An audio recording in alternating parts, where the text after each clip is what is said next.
ಎಲ್ರಿಗೂ ನಮಸ್ತೆ. Welcome back to my YouTube channel. ಎಲ್ಲರೂ ಹೇಗಿದ್ದೀರಾ? ನಾವು ತುಂಬ ಚೆನ್ನಾಗಿದ್ದೀವಿ. ತುಂಬ ದಿನ ಆಗೋಯ್ತು ಲಾಗ್ ಅಪ್ಲೋಡ್ ಮಾಡೋಕ್ಕೆ ಆಗ್ತಾಯಿಲ್ಲ ಗೈಸ್. ಸ್ವಲ್ಪ ಬ್ಯುಸಿ ಆಗಿಬಿಟ್ಟಿದ್ವಿ. ಊರಿಗೆ ಕೂಡ ಹೋಗಬೇಕಿತ್ತು, ಹಬ್ಬ ಇತ್ತು ನಮ್ಮಮ್ಮ ಊರಲ್ಲಿ. ಇವಾಗ ನಾವು ಊರಿಗೆ ಹೋಗ್ಬೇಕೆ ಹಸ್ಬೆಂಡ್ ಬರಲಿಲ್ಲ, ಅದಕ್ಕೆ ನಾನು ನಮ್ಮ ಅಕ್ಕನ ಮಗಳು ಬಸ್ಸಲ್ಲೇ ಹೋಗೋಣ ಅಂದ್ಬಿಟ್ಟು ಡಿಸೈಡ್ ಮಾಡಿಕೊಂಡು ಹೋಗ್ತಾಯಿದ್ವಿ. ಮಕ್ಕಳನ್ನು ಕರ್ಕೊಂಡು ಹೋಗ್ಬೇಕಲ್ವ, ಅದಕ್ಕೆ 3 ಜನ 4 ಜನ ಇದ್ದರೂ ಸಾಕಾಗೋದಿಲ್ಲ, ಲಗೇಜ್ ಕೂಡ ಇರುತ್ತಲ್ವ. ಹೋಗಲಿಲ್ಲ ಅಂದ್ರೂ ನಮ್ಮ ಮನೇಲಿ ಯಾರೂ ಬಂದಿಲ್ಲ ಅಂತ ನಮ್ಮಮ್ಮ ಕೂಡ ಬೇಜಾರು ಮಾಡ್ಕೋತಾರೆ. ನಮಗೂ ಇನ್ನೇನು ಕೆಲಸ, ಮನೆಯಲ್ಲೇ ಇರ್ತೀವಲ್ಲ. ನಮ್ಮ ಅಕ್ಕನೂ ಪಾಪ ಸೀರೆ ಕುಚ್ಚಾಕ್ತಾಳೆ, ಅವಳು ಒಂದು ದಿವಸ ಬ್ರೇಕ್ ತೊಗೊಂಡು ಹೋಗ್ಬಿಟ್ಟು ಬರೋಣ ಅಂದ್ಬಿಟ್ಟು ಡಿಸೈಡ್ ಮಾಡ್ಕೊಂಡು ಹೋಗ್ತಾಯಿದ್ವಿ. ಲಕ್ಷ್ಮೀ ದೇವಿ ಹಬ್ಬ ಮಾಡ್ತಾರೆ ನಮ್ಮೂರಲ್ಲಿ, ಅದಕ್ಕೆ ಹೋಗೋಣ ಅಂದ್ಬಿಟ್ಟು.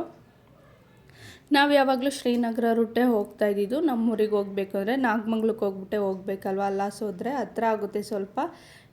ಶ್ರೀನಗರದಿಂದ ಹೋದರೆ ನೆಲಮಂಗ್ಲ ಫುಲ್ ಟ್ರಾಫಿಕ್ ಆಗುತ್ತೆ ಅಂದ್ಬಿಟ್ಟು ನಾವೇನು ಮಾಡಿದ್ವಿ, ಕೆಂಗೇರಿಗೆ ಹೋಗ್ಬಿಟ್ಟು ಅಲ್ಲಿಂದ ಮಂಡ್ಯಕ್ಕೆ ನಾನ್ ಸ್ಟಾಪ್ ಬಸ್ ಹತ್ತಿದ್ರೆ ಬೇಗ ಹೋಗ್ಬೋದು ಊರಿಗೆ ಅಂದ್ಬಿಟ್ಟು ಹಿಂಗೆ ಹೋದ್ವಿ. ಅದಕ್ಕೋಸ್ಕರ ನಮ್ಮ ಅಕ್ಕ ಕೆಂಗೇರಿಗೆ ಹೋಗ್ಬಿಟ್ಟು ಹೋಗೋಣ ಅಂತ ಹೇಳಿದ್ಲು. ಸರಿ ಆಯಿತು, ಹಿಂಗೆ ಹೋಗೋಣ ಅಂದ್ಬಿಟ್ಟು ಹೋದ್ವಿ. ಇಲ್ಲಿ ನೋಡಿದ್ರೆ ಕೆಂಗೇರಿಗೆ ಹೋಗಿ ವೆಯ್ಟ್ ಮಾಡಿ ಸಾಕಾಯಿತು. ಮಂಡ್ಯ ಬಸ್ಗಳೇ ಬರ್ತಾಯಿರಲಿಲ್ಲ, ನಾನ್ ಸ್ಟಾಪ್ ಮೈಸೂರು ಬಸ್ಗಳೇ ಬರ್ತಾಯಿತ್ತು. ಫೈನಲಿ ಸೆಟಲ್ ಬಸ್ ಹತ್ಬಿಟ್ಟು ಹೋದ್ವಿ. ಇನ್ನೇನು ಮಾಡೋದು, ಟೈಮ್ ಆಗುತ್ತಲ್ಲ ಅಂದ್ಬಿಟ್ಟು. ಮಕ್ಳಿಗೂ ಕೂಡ ಒಂಥರ ಖುಷಿಯಾಗುತ್ತೆ, ಅವ್ರಿಗೂ ಎಲ್ಲಾದರೂ ಕರ್ಕೊಂಡು ಹೋಗ್ತಾರೆ ಅಂದರೆ ಫುಲ್ ಕುಣಿತಾ ಇರ್ತಾರೆ. ಮಕ್ಕಳೇ ಹಂಗೆ ಅಲ್ವಾ, ಎಲ್ಲಾದರೂ ಆಚೆ ಹೋಗಬೇಕು ಅಂದರೆ. ಹೇಗೋ ಸದ್ಯ ಸೀಟ್ ಕೂಡ ಸಿಕ್ಕಿತ್ತು. ನಮ್ಮ ಅಕ್ಕನ ಮಗಳು ಮುಂದೆ ಹೋಗಿ ಕೂತ್ಕೊಂಡಿಲ್ಲ, ನಾನು ಅಲ್ಲಿ ಹೋಗ್ತೀನಿ ಅಂತ ಹಠ ಮಾಡ್ಕೊಂಡು ಹೋದ ದೊಡ್ಡವನು. ಅಲ್ಲಿಂದ ನಾವು ಮಂಡ್ಯಕ್ಕೆ ಹೋಗ್ಬಿಟ್ಟು ಮಂಡ್ಯದಿಂದ ಮತ್ತೆ ಬಸ್ ಚೇಂಜ್ ಮಾಡ್ಕೊಂಡು ನಾಗಮಂಗ್ಲಕ್ಕೆ ಹೋಗ್ಬೇಕಲ್ವ. ಮಂಡ್ಯದಿಂದ ನಾಗಮಂಗ್ಲಕ್ಕೆ ಹೋಗ್ಬೇಕು ಅಂದರೂ ಅದು ಸ್ವಲ್ಪ ದೂರನೇ, ಏನೂ ಮಾಡೋಕ್ಕಾಗಲ್ಲ. ನನಗೆ ಕಾಲೇಜ್ ನೆನಪಾಗ್ತಾಯಿತ್ತು. ಕಾಲೇಜಲ್ಲಿದ್ದಾಗ ನಾವು ಯಾವಾಗಲೂ ಮಂಡ್ಯದಿಂದ ನಾಗಮಂಗ್ಲಕ್ಕೆ ಬಸ್ಸಲ್ಲಿ ಹೋಗ್ತಾಯಿದ್ವಿ, ಫ್ರೆಂಡ್ಸ್ ಎಲ್ಲ ಮಾತಾಡ್ಕೊಂಡು. ಅದನ್ನೇ ನೆನ್ಪು ಮಾಡ್ಕೊಂಡು ಕೂತಿದ್ದೆ.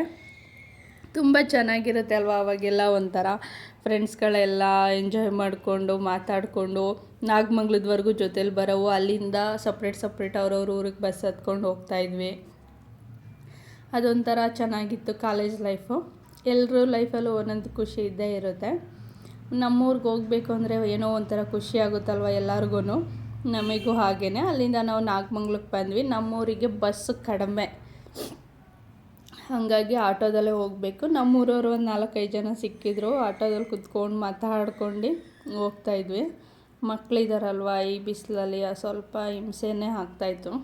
ಏನು ಮಾಡೋದು, ಅವ್ರಿಗೂ ಅಭ್ಯಾಸ ಮಾಡಿಸ್ಬೇಕಲ್ವ. ಯಾವಾಗಲೂ ನಾವು ಖುಷಿಯಾಗೇ ನೋಡ್ಕೋತೀವಿ ಅಂದರೆ ಆಗಲ್ಲ, ಅವ್ರಿಗೂ ಸ್ವಲ್ಪ ಕಷ್ಟನೂ ತೋರಿಸ್ಬೇಕು. ಯಾವಾಗಲೂ ಕಾರಲ್ಲೇ ಕರ್ಕೊಂಡು ಹೋಗ್ತಾಯಿದ್ರೆ ಅವರು ಅದೇನೇ ಕಲ್ತ್ಕೊತಾರೆ. ಅದಕ್ಕೆ ಸ್ವಲ್ಪ ಬಸ್ಸಲ್ಲಿ ಹೋಗೋಣ, ಆಟೋದಲ್ಲೂ ಕರ್ಕೊಂಡು ಹೋಗೋಣ ಅಂತ ಅವ್ರಿಗೂ ಏನೋ ಒಂಥರ ಜನಗಳನ್ನೆಲ್ಲ ನೋಡಿ ಖುಷಿ ಪಡ್ತಾಯಿದ್ರು. ನಮ್ಮೂರು ನಮ್ಗೆ ಎಷ್ಟೇ ದೂರ ಇದ್ರೂ ನಮ್ಮೂರಿಗೆ ಹೋದ್ರೇ ಖುಷಿ ಆಗುತ್ತಲ್ವ. ನಮ್ಮೂರು ಅವ್ರವ್ರಿಗೆ ಹೆಚ್ಚಾಗುತ್ತೆ. ಫೈನಲಿ ನಾವು ನಾಗಮಂಗ್ಲದಿಂದ ಹದ್ದಳ್ಳಿಗೆ ಹೋಗಿ ಹದ್ದಳ್ಳಿಯಿಂದ ನಮ್ಮೂರಿಗೆ ಆಟೋದಲ್ಲಿ ಹೋಗಬೇಕು. ಮತ್ತು 1 ಅವರ ನಮ್ಮೂರು. ಅಲ್ಲಿ ಒಂದು ಆಟೋ ಸಿಕ್ತು ಸದ್ಯ. ಆಟೋದಲ್ಲಿ ಹತ್ಕೊಂಡು ನಾವು ಮನೆಗೆ ಹೋದ್ವಿ. ಮನೆಗೆ ಹೋಗೋ ಅಷ್ಟೊತ್ತಿಗೆ ನಾವು ಅಮ್ಮ ಆರತಿ ತೊಗೊಂಡು ಆಲ್ರೆಡಿ ದೇವಸ್ಥಾನದ ಹತ್ರ ಹೊರಟೋಗ್ಬಿಟ್ಟಿದ್ರು. ನಾನು ಮಕ್ಕಳು ಕರ್ಕೊಂಡು ಹೋಗ್ಲಿಕ್ಕೆ ಆಗೋದಿಲ್ವಲ್ಲ, ಅದಕ್ಕೆ ಮನೆ ಹತ್ರ ಬೀಗ ಹಾಕ್ಕೊಂಡು ಹೋಗಿದ್ರು. ಆಮೇಲೆ ಕೀ ಕೊಟ್ಟು ಕಳಿಸಿದ್ರು ನಮ್ಮಮ್ಮ. ವೆಯ್ಟ್ ಮಾಡ್ತಾಯಿದ್ವಿ. ನನ್ನ ಮಗ ಬಾಗಿಲು ತಡ್ತಾವನೆ, ತೆಗಿ ಅಂದ್ಬಿಟ್ಟು. ನಮ್ಮೂರು ಹಿಂಗೆ ಇರೋದು, ಸಿಂಪಲಾಗಿ ನಾವು ಮನೆ ಕಟ್ಕೊಂಡಿದ್ದೀವಿ. ಹೆಣ್ಮಕ್ಳಲ್ವ ನಾವು ಇರೋದು, ಅಲ್ಲಿ ಯಾರೂ ಇರೋದಿಲ್ಲ ಜಾಸ್ತಿ. ನಮ್ಮ ಅಮ್ಮ ಕೂಡ ಇವಾಗ ನಮ್ಮ ಜೊತೆಲೇ ಇರ್ತಾರೆ. ರಂಗೋಲಿ ಎಲ್ಲ ಎಷ್ಟು ಚೆನ್ನಾಗಿ ಬಿಟ್ಟಿದ್ದಾರೆ ನೋಡಿ ಚಿಕ್ಕದಾಗಿ. ಮಕ್ಕಳು ಖುಷಿಯಾಗಿಬಿಟ್ಟಿದೆ ಹೊರಗಡೆ ಕರ್ಕೊಬಂದಿರೋದಕ್ಕೆ. ಡೋರ್ ಬಡಿತಾವ್ ನನ್ನ ಮಗ, ಯಾರೂ ಇಲ್ಲ ಅಂತ ಅವ್ನಿಗೆ ಹೆಂಗೆ ಗೊತ್ತು ಪಾಪ. ಕೀ ತೊಗೊಬಂದು ಕೊಟ್ಟರು. ಆಮೇಲೆ ನಮ್ಮ ಮಾವ ಬಂದಿದ್ದರು ಊರಿಂದ, ಅಂದರೆ ನಮ್ಮ ಅಮ್ಮರ ಅಣ್ಣ ಕೂಡ ಬಂದಿದ್ರಲ್ಲ, ಅವ್ರು ಕೀ ತೊಗೊಬಂದರು. ಫೋನ್ ಮಾಡಿ ಹೇಳಿದ್ವಿ. ಏನೋ ಒಂಥರ ಖುಷಿಯಾಗುತ್ತೆ ನಮ್ಮೂರಿಗೆ ಹೋದರೆ, ಒಂಥರ ನೆಮ್ಮದಿ, ತಣ್ಣಗಾಗುತ್ತೆ. ಬಿಸಿಲಲ್ಲಿ ಕೂಡ ಬಂದಿದ್ವಲ್ಲ, ಮನೆ ಹತ್ರ ಎಲ್ಲ ಕ್ಲೀನ್ ಮಾಡಿ ಆರತಿ ತೊಗೊಂಡು ಹೋಗಿದ್ರು. ಸರಿ ಅವ್ರು ಬರೋವರೆಗೂ ಕೂತ್ಕೊಳ್ಳೋಣ ಅಂದ್ಬಿಟ್ಟು ಹಾಗೆ ವೆಯ್ಟ್ ಮಾಡ್ತಾಯಿದ್ವಿ. ಇವರಿಬ್ಬರು ನೋಡಿ ಹೆಂಗೆ ನಿಂತಿದ್ದಾರೆ. ನಮ್ಮ ಅಕ್ಕ ಏನೋ ಹೇಳ್ತಾಳೆ, ನಮ್ಮ ಅಕ್ಕನ ಮಗಳು ವಿಡಿಯೋ ಶೂಟ್ ಮಾಡಿಕೊಡ್ತಾಯಿದ್ಲು ನನಗೆ. ಅವಳಿದ್ರೆ ನನಗೆ ಅರ್ಧ ಹೆಲ್ಪ್ ಆಗುತ್ತೆ. ಪಾಪ ತುಂಬ ಕೆಲಸ ಮಾಡಿಕೊಡ್ತಾಳೆ, ಹಾಗೆ ವೀಡಿಯೋ ಶೂಟ್ ಏನಾದರೂ ಇದ್ದರೆ ಮಾಡಿಕೊಡ್ತಾಳೆ. ನನಗೆ ಇಬ್ಬರೂ ಮಕ್ಳು ಇಟ್ಕೊಂಡು ಮಾಡಲಿಕ್ಕಾಗೋದಿಲ್ಲ ಅಲ್ವಾ ಕೆಲವೊಂದು ಸಲ. ಅವಳೇ ಹೇಳಿದ್ದೀನಿ ಮಾಡಿಕೊಡ್ತಾಳೆ. ನಾನು ಹೇಳಿಲ್ಲ ಅಂದ್ರೂ ಅವಳು ಕೆಲವೊಂದು ಶೂಟ್ ಮಾಡಿಟ್ಟಿರ್ತಾಳೆ ನನ್ನ ಫೋನ್ ತೊಗೊಂಡೆ, ಅದೊಂದು ಖುಷಿ.